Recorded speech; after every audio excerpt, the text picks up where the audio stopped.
Hello boys and welcome back to Calm Down Level Up. Today we are here again in Hearts of Iron. We're going to explore just a little bit of a scenario today. What if America decides to go to war with Iran? Now let's just say America's flying a little drone over there and Iran decides, we're going to blow that one up too. And then Trump, America's like, you know what, we can't handle this. This is war, so we're going to go attack Iran. And then, they declare war on each other and all that good stuff. What would happen if that scenario occurs? Now, I've done stuff like this in the past. Specifically, what if America attacks Syria? And the best part about that was literally right after I made the video it happened. So I don't know if I'm Nostradamus deep down inside. Maybe I'm distantly related. Or I don't know if just Trump watches my channel. I don't know. Maybe I shouldn't be making these videos because I shouldn't be giving him any ideas. I think it's too fun not to. Let's explore the idea, what if America and Iran go to war? Now, obviously, you can have any opinion you want, whether this is realistic or not. This is all just for fun. Really quick, I'd like to thank all my patrons before this video starts. Andrew, Blog and Fletcher,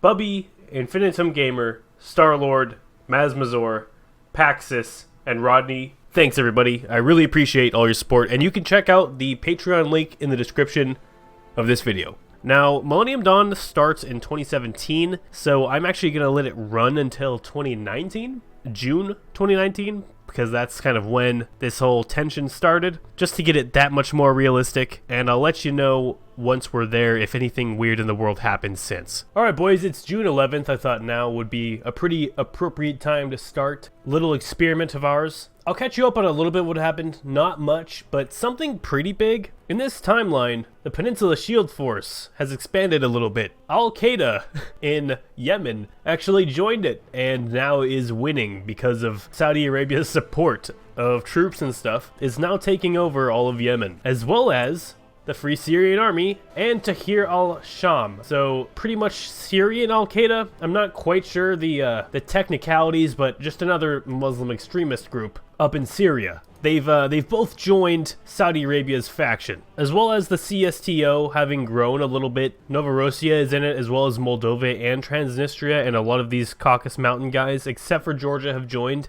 But alright boys, I'm going to tag USA, go to Iran, and declare war, calling all allies. Okay, Russia basically called their entire faction into the war against America, and it doesn't seem like any allies to America has joined its offensive. So, okay, but, Ukraine gave them docking rights, so that is a big plus. And the Bahamas did. Pakistan joined China. Cyprus gave America docking rights, and that's that. So America has to fight in the resistance axis 72 to 86 divisions with its 85, plus an additional 143 to 174 divisions. But we can count on the American divisions are probably a little bit stronger, and America is, of course, protected from the onslaught of their enemies. Qatar also just joined the Peninsula Shield Force, and Houthi Yemen joined Resistance Axis. I believe that means Iran and Saudi Arabia will be at war, and the Peninsula Shield Force is kind of like an extension of the American alliance. Wouldn't that be hilarious if America joined the Peninsula Shield Force? Oh, okay. I think America just joined the Chinese faction. Nope, Organization for Peace and Stability. Okay, it's with Kuwait, and Kuwait is the faction leader. We'll see how long that lasts. As well as a ton of nations joined the Shanghai Pact. Australia joined Yemen. Preemptive Defense of Oceania Treaty. Okay, Australia formed a faction with one of the Yemens. Middle Eastern Defense League. What is going on? There's too many factions now. Okay, it's these guys. There's also little factions popping up in Africa around this conflict, and Kosovo joined one. It joined the Middle Eastern Defense League, so good for you, Kosovo. Oh my god. Iraq joined Resistance Axis. So they will be attacking Kuwait very soon if American troops don't get there. Is this an American base? Yes, it is. And India joined the Middle Eastern Defense League. Okay, Syria just got annexed between the Peninsula Shield Force guys. Okay, we're just gonna sit back, let some people join factions for a little while because I can't keep up with it too much. Okay, there's a new faction, Northern Alliance. Oh my god. Yes, Resistance Axis is now invading Saudi Arabia. That means that there's battles happening in Syria too, because Lebanon, I know, is an ally to Iran. So yeah, major battles happening over here. There are Iranian troops already over here. Bangladesh just joined Resistance Axis. That's another enemy for the Americans. South Africa. Boys, we got World War III. America, what are your plans for ending this war? Because it's quite a war that you've started. Okay, so you see Brazil just joined and is now your enemy, America. America. That's not the best. See, all these countries are joining Iran. Most of South America just joined Iran's team. That's not what you want right now, America. Most of the third world is now joining the resistance axis. Japan just joined Australia. I believe Australia's faction is fighting Saudi Arabia, but they're also fighting the resistance axis. So they're both helping and not helping America. Canada is staging a coup in Sweden. What? Justin Trudeau. That is not nice. Okay, Cuba, a bunch of other countries just joined resistance axis. We're gonna have fronts in Africa. We're gonna have fronts in the Americas. This game isn't gonna be over for a long time. This is probably gonna have to be 2 parts before it'll be finished. Okay, there's Americans trying to land in Venezuela. The Islamic State joined the anti-Balaka coalition. Right on. Okay, there's an American landing here in Brazil. This might be all America needs to then just start landing troops. They've also landed successfully in Venezuela. I would like to actually view as America so I can see what's going on in these landings. It's only a few divisions, but they'll be getting more here soon. And I'm sure that they have naval superiority. Yes, they do. They have it everywhere. Everywhere in the world, almost. Except for, like, the Black Sea. America has also officially crossed over from Guantanamo Bay into Cuba, and they've taken a few tiles. Looks like they're also using Jamaica as a base. America has captured airfields. They're using an air base here in Brazil. It's not looking too good for Brazil, but there are Chinese troops here in Brazil, as well as Cuban tanks. Now they're also trying to invade Nicaragua because they have joined the resistance axis. Quite a few territories in the Americas. Wow, they've actually also landed in Ecuador, another resistance axis state, and they've taken the Galapagos Islands as a launching base. Ecuador is isolated, so if America is able to take them out, it'll be an easy isolated spot to do it. Republic of China joined Preemptive Defense of Oceania Treaty. Was that the Australia one? Yes. Okay, so Australia got quite a formidable faction going on here. Also, the Saudis and Americans in the Middle East are pushing back against Iraq. Iraq and Iran had quite a push into Saudi Arabia, but it looks like it was reversed. Cuba is surrounded on both sides, and Havana has actually been taken. Cuba's looking like they're going to capitulate soon. That means a lot of supporting troops over in Brazil are going to get killed off. And it looks like America's landing in Venezuela isn't going too good. But once Cuba is dead and some of these other places are taken care of, they're going to be able to focus more troops on certain fronts. It's actually going so bad for Iraq and Iran in Iraq that they are very close to Baghdad, the American and Saudi troops, as well as the Free Syrian Army over here, pushing into Lebanon and recovering land in Syria. Turkey declared war in Greece. Oh boy, that is going to bring NATO into real life. Yes, okay. So that's going to change this whole game. NATO is going to now be at war with Russia possibly. Let's make sure that's correct. Turkey is no longer in NATO. Turkey might join the CSTO, actually. Most of NATO members are joining the war against. And yes, Russia is starting to be at war with most of NATO. Some of NATO has joined. That means America now has some allies. Turkey joined Shanghai Pact. Okay. Oh, they joined CSTO, then Shanghai Pact. Germany still hasn't joined the war against Russia, so that's preventing troop flow to the Eastern Front. But Poland's doing a good job. Poland is pretty strong. They are invading into Kaliningrad and Belarus simultaneously. And I'm sure NATO troops are getting over there, even though Germany hasn't joined. Romania's troops are now moving in against Moldova and Transnistria. There's going to be a lot of pop-ups here, so I'm trying to let them pass before I continue here because there's so many and they're slowing down the game. Okay, Russia is now at war with pretty much the rest of NATO. Alright boys, as you can see, it's not going that good for Japan right now. They've been invaded by China and it's pretty bad. In fact, it's so bad that they've resorted to having Afghani troops defend Japan. But it's not all that bad because Australia hasn't been invaded yet and they're the faction leader. Also, some interesting updates in Arabia. Houthi Yemen, the resistance axis allied Yemen, has suddenly risen and taken over most of the country, and the Peninsula Shield Force has started losing down there. They've also been invaded by Brazil, with Iranian support of course, and so they're struggling with that, but they're still doing okay in Iraq. Iraq is still under siege by Saudi and American troops. Swaziland joined resistance axis, so every once in a while another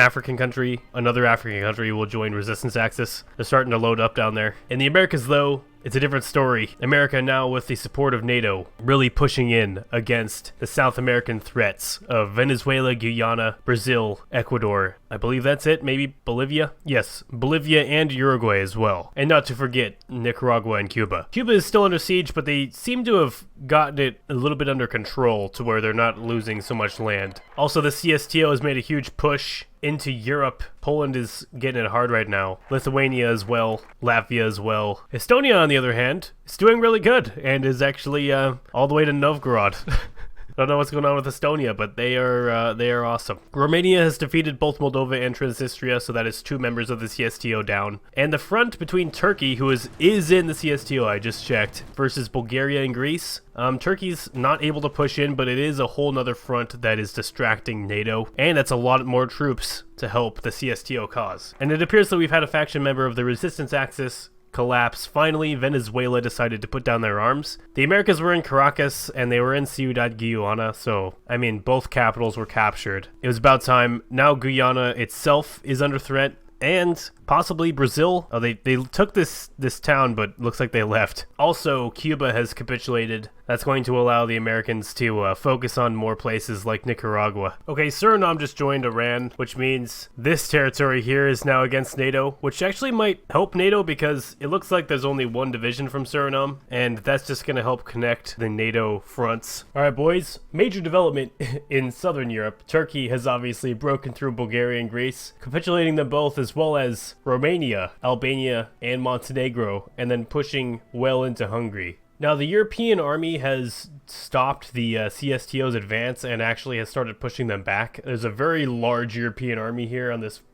front, and the Americans and the Europeans are just now realizing this is a problem, and they've put a huge army on this front as well. And as we can see here, there's a British naval invasion into Turkey, in the south of Turkey, and Britain also did it into Libya, but that's not working out too well. But the point is, the Europeans have total domination over the Mediterranean navally, and could literally naval invade anywhere they want. Now, Saudi Arabia, it's not going the best, but they're holding on. Brazil has really put a stranglehold on them, as well as Houthi Yemen pushing in from the south. The Chinese are invading Australia, and the Chinese now also have the help of Malaysia has joined their faction, but it looks like Indonesia is fighting China, and it looks like Australia has actually pushed China back since last time I checked, so that's good. Also, all of these islands out here were American. Are they now controlled by the Chinese? Yes, the Chinese have been island hopping America's islands like crazy. Wow, they've taken everything. China even has Midway. Johnston Atoll, looks like there's an American army there, and they're going to go try to retake Midway. America's done this island hopping campaign once before. I think they can probably do it again. It is now the year 2026,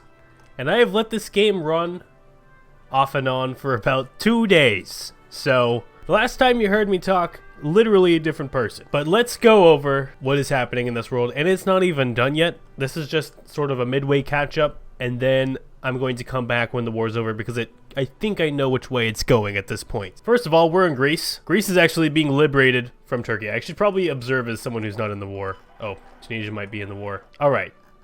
Greece is being liberated. A bunch of allied troops have landed in Greece. They probably launched from Crete, retook this area. Turkey has been having a hard time. It looks like they're even landing into mainland Turkey. Turkey, at their furthest, pushed all the way halfway into Hungary. They were at Budapest, but didn't quite get into Budapest. So all of Romania was gone. And of course, also they've taken all these other smaller countries around here. But they've started to be pushed back, and Jesus Christ, this is really bad border core here. But essentially, Ukraine ended up joining the war on NATO's side when Russia declared war on them. So that shifted around the front lines, and I think that gave the Allies access to basically rush into Russia and take a bunch of stuff. So that's what's going on over here. This front is crazy, and there's no way I can actually check the actual casualty numbers, because this war is split up into like 6 or 7 wars, so I'd have to add up all the casualties. It just would it would be really overcomplicated. But just take this, it is millions upon millions of people. The Middle Eastern front, Iran, the entire reason this war happened, and America declaring war on them, is actually being invaded by India, and Saudi Arabia has started to win their war over here. They've pushed Brazil for the most part back out. They liberated Qatar and the UAE. They pushed back down into Yemen. and they've capitulated Iraq, and they're pushing into Iran. Now, India sort of turned into a superstar. They joined I think the Middle Eastern Defense League, and ended up going to war with the Axis, Iran's faction, invading Indonesia, taking most of it. Indonesia is still surviving, but it's just not quite what it was. And now they might be personally responsible for the capitulation of Iran, which will be huge. Also in the Middle East, the Kurds in Rojava have gotten into a war with Turkey somehow, just through joining alliances and stuff. And it's kind of crazy to see the Kurds taking Kurdish land that they claim. Are these states claimed by them? Kurdistan has Kurdistan as a core state. In Asia, Japan had been invaded and I guess now puppeted. This base here is an American base that's just occupied by China. They've done an amazing job spreading their influence through Asia. Papua New Guinea was conquered, Australia was puppeted. Most of Southeast Asia is in the Chinese faction, Pakistan, so they've got India surrounded, and they have control of quite a lot of the Pacific in these islands. In Africa, there's sort of this front line between Resistance Axis allies in the south and Middle Eastern Defense League members in the north, and of course South America, one of the craziest fronts ever. A lot has happened and changed here. NATO was actually able to at one point capitulate Brazil, but afterwards Argentina joined, and they've kind of regrouped their armies all together. Chile joined, all of those guys down there united in the resistance axis and liberated Brazil. They liberated the north here, and they liberated Venezuela. Now NATO's hold is just up here because Colombia actually joined their side. Ecuador has obviously capitulated, Nicaragua and Cuba are all capitulated, and then America is still safe. And yes, this is what the map looks like on the faction map mode in Europe. Still disgusting. But because of how slow this game goes, I am again going to just feed you guys back in here in a sec when there's some major updates. Hopefully when I can say that the war is for the most part over.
Alright boys, there's officially peace in our time. I've also just realized there's 2 Ukraines, which just threw me off there for a sec, but the war in Europe is at least over. Not quite in the Middle East. Iran's faction still needs to capitulate, and it might be a little while before that happens, because of South America, incidentally. For now, because Iran is capitulated, the Russian sort of pact is capitulated, we are going to end this video, because it's just inevitable that Iran's faction loses. It's just going to take a long time. By the way, it's 2028, so this game has been running for 9 years. Essentially, Russia's faction, everything was torn out and everything was puppeted. Kurdistan even was given independence, and it was not even handed to Rojava. It was not even given to Rojava, even though Rojava was the one that took the entire thing. It was made a puppet of Germany. So Germany, congratulations, you have a Middle Eastern colony. Now, I don't know exactly who all got puppets, but I know America got a lot, like Russia is an American puppet. We can see NATO is quite a bit bigger, as well as the Shanghai Pact. They stayed out of war with NATO the entire time, and man, they are strong. Iran is just being tortured in its own way, with border gore all over it. Also, I think the Free Syrian Army is at war with Israel, and they've actually taken Golan Heights from Israel.